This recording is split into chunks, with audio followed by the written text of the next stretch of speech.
Hello friends, class 10च्या mathematics part 2 मधला पहिला चॅप्टर सिमिलॅरिटी आज आपण या व्हिडिओमध्ये पाहणार आहोत. सिमिलॅरिटी आणि कॉन्ग्रुएन्सी याच्यामध्ये काय फरक आहे तुम्हाला माहिती आहे का? सिमिलॅरिटी म्हणजे एखादा शेप असेल, सपोज ट्रायंगल आहे, तर त्याच्या सारखाच ट्रायंगल म्हणजे सिमिलर आणि एक्झॅक्टली सिमिलर नाही. तर सिमिलॅरिटी म्हणजे बघा, आता या ठिकाणी आपण पाहूयात सिमिलॅरिटी म्हणजे काय. जर हा एक ट्रायंगल आहे, ओके, एक ट्रायंगल आहे, याच्या सारखाच म्हणजे या हा जर छोटा आहे आणि हा मोठा आहे, सपोज 2 आहे, 4 आहे, 3, 6 आणि 4 आणि 8, म्हणजे हे दोन ट्रायंगल मध्ये फक्त सगळ्या साइड्स छोट्या ट्रायंगलच्या आणि मोठ्या साइड ट्रायंगलच्या साइड्स या दुप्पट आहेत छोट्या ट्रायंगल पेक्षा. म्हणजे याचा अर्थ काय झाला की प्रपोर्शन मध्ये आहेत. All sides are in same proportion, की दुप्पट आहेत. याचा अर्थ की हे दोन जे ट्रायंगल आहेत तर ते सिमिलर आहेत. आणि कॉन्ग्रुएंट कशाला म्हणायचं तर exactly Xerox copy, exactly Xerox copy. आणि सिमिलॅरिटी म्हणजे प्रतिकृती. सपोज आपण पाहतो की आता राम मंदिर बांधलेलं आहे, तर राम मंदिराच्या छोट्या छोट्या प्रतिकृती मिळतात, त्याच प्रपोर्शन मध्ये ती मूर्ती असते, बरोबर. म्हणजे याचा अर्थ that temples are similar not congruent. आणि ज्यावेळेस एक्झॅक्टली तसाच शेप असतो त्याला म्हणायचं कॉन्ग्रुएंट.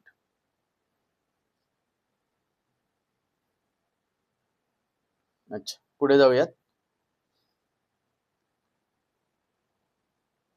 आपल्याला माहिती आहे की एरिया ऑफ ट्रायंगलचा काय फॉर्म्युला आहे, 1/2 बेस इंटू हाईट, 1/2 पाया गुणिले उंची. आता याच्यावर काय पाहायचं आपल्याला की ratio of areas of a true triangles, म्हणजे क्षेत्रफळांचे गुणोत्तर, दोन त्रिकोणांच्या क्षेत्रफळांचे गुणोत्तर कसं काढायचं.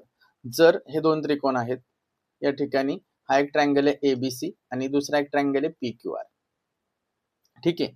तर आपल्याला माहिती आहे की ट्रायंगलच्या एरियाचा फॉर्म्युला काय आहे. तर एबीसी ट्रायंगलचा फॉर्म्युला वरती डिनॉमिनेटर मध्ये लिहिला आणि त्याच्यानंतर न्यूमरेटर मध्ये लिहिला आणि डिनॉमिनेटर मध्ये पीक्यूआर ट्रायंगलच्या एरियाचा फॉर्म्युला लिहिला. या ठिकाणी काय होईल, 1/2 सेम आहे म्हणून ते कॅन्सल होतील, बरोबर. मग काय होईल, पुढे बघा, उरलं काय, फक्त दोन्ही ट्रायंगलचं बेस आणि हाईट, बेस आणि हाईट, राईट. म्हणजे तर आपल्याला काय म्हणता येईल, the ratio of areas of two triangles are equal to the ratio of product of their bases and corresponding heights. लक्षात आलं. म्हणजे एरियाज ऑफ ट्रायंगल कशावर डिपेंड आहे, तर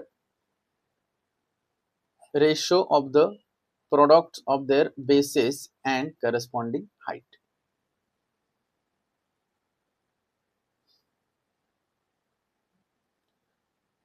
आता बघूयात, जर कंडिशन 1 मध्ये काय सांगितलंय, if the heights of both triangles are equal. Height equal आहे, काय इक्वल आहे, हाईट जर इक्वल आहे, इथे पण h हाईट आहे आणि इथे पण दुसऱ्या ट्रायंगल मध्ये h हाईट आहे, तर काय होईल, जर हाईट दोन्ही इक्वल आहे, h हाईट आहे दोन ट्रायंगल मध्ये, तर h आणि h कॅन्सल होईल आणि फक्त बेसच्या प्रपोर्शनवर त्या दोन ट्रायंगलच्या एरियाचं प्रपोर्शन डिपेंड असेल. म्हणून काय म्हणता येईल, the ratio of areas of a two triangle with equal height is equal to the ratio of their corresponding bases. म्हणजे हाईट इक्वल असेल तर बेसिसच्या रेशोवर त्याच्या एरियाचा रेशो डिपेंड आहे किंवा इक्वल आहे. आता दुसरी कंडिशन काय सांगते, if the bases of both triangles are equal. जर बेसेस इक्वल असतील, जर बेसेस इक्वल असतील, जर बेसेस इक्वल आहे या दोन ट्रायंगल मध्ये बघा, एबीसी आणि ए बी सी आणि दुसरा ट्रायंगल आहे ए पी बी. या दोन ट्रायंगल मध्ये ही H1 आणि हे H2 अशा दोन वेगवेगळ्या हाईट आहेत, परंतु बेस ए बी हा दोन्हीसाठी सेम आहे. ए बी कॅन्सल होईल, त्यामुळे H1 अपॉन H2. म्हणजे काय म्हणता येईल, the ratio of areas of two triangles with equal bases is equal to the ratio of their corresponding height. म्हणजे या ठिकाणी दोन गोष्टी बघितल्या आपण. जर पहिली गोष्ट, ratio of area of triangle is equal to, जर नॉर्मल जे दोन ट्रायंगल दिलेले असतील तर त्यांचा एरिया तर कशावर अवलंबून असतो किंवा कशाच्या बरोबर असतो, तर तो असतो बेस इंटू बेस आणि हाईट यांच्या प्रोडक्टच्या प्रपोर्शन, प्रोडक्टच्या रेशो इतका असतो. आणि दुसरी गोष्ट, जर बेस जर सेम असेल तर एरिया ऑफ ट्रायंगलचा ratio which is equal to ratio of heights, आणि हाईट इक्वल असेल तर रेशो ऑफ बेस. इतकं सिंपल आहे बघा.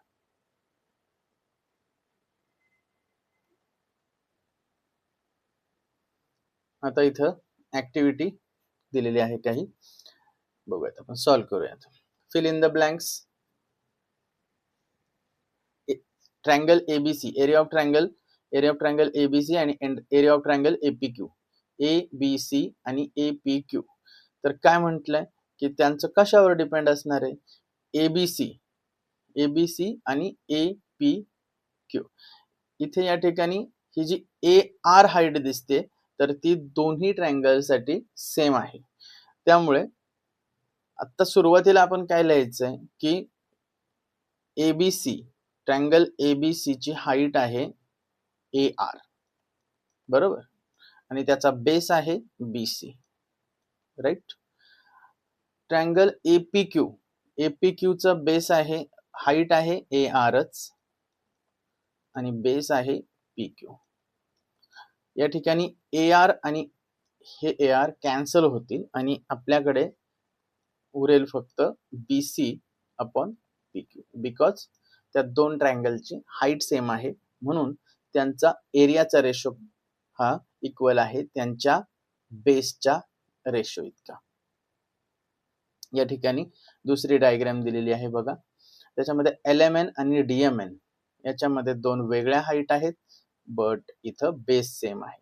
काय म्हणता येईल, LMN ट्रायंगल मध्ये हाईट आहे LP आणि बेस आहे MN, बरोबर, MN बेस आहे. दुसरा ट्रायंगल जो DMN आहे त्याच्यामध्ये DQ ही हाईट आहे आणि त्याचा बेस आहे MN. या ठिकाणी बेस सेम आहे, त्यामुळे एरिया ऑफ ट्रायंगलचा ratio which is equal to ratio of height which is LP upon DQ. Okay,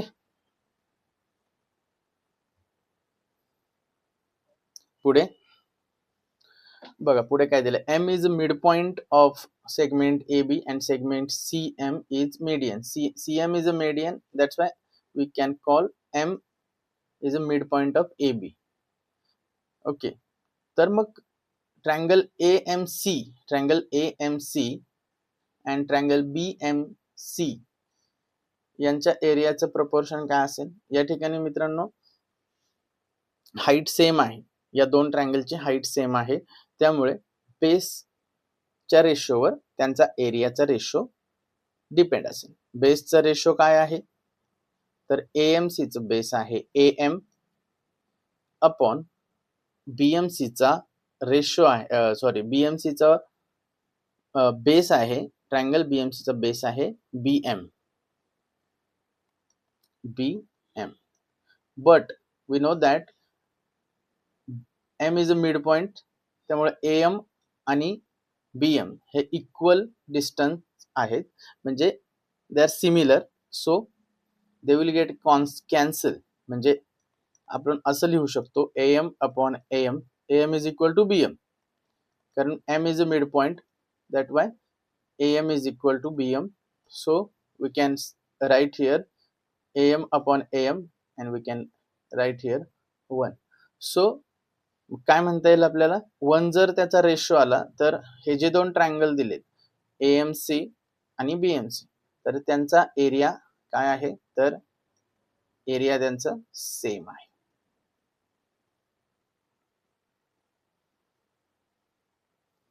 तर मित्रांनो सॉल्व एक्झाम तुम्ही पाहून घ्या. आपण पुढच्या व्हिडिओमध्ये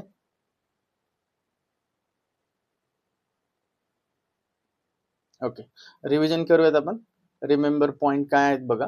ratio of areas of two triangles, ratio of areas of two triangles are equal to the ratio of product of their bases and corresponding height. Normal जर दोन ट्रायंगल असतील तर त्यांच्या एरियाचा रेशो हा कशा बरोबर असतो, तर तो product of their base and height च्या ratio. Areas of triangles equal height असेल तर करस्पॉन्डिंग बेसेसच्या रेशोच्या इक्वल असतो area of triangle. Area of triangle with equal bases असेल तर त्यांचा ट्रायंगलच्या बेस जर इक्वल असेल तर त्यांचा एरियाचा रेशो हा it is proportional to their corresponding height, हाईटवर डिपेंड असतो किंवा हाईटच्या रेशो इतका असतो. पुढच्या व्हिडिओमध्ये आपण प्रॅक्टिस सेट 1.1 पाहूयात मित्रांनो.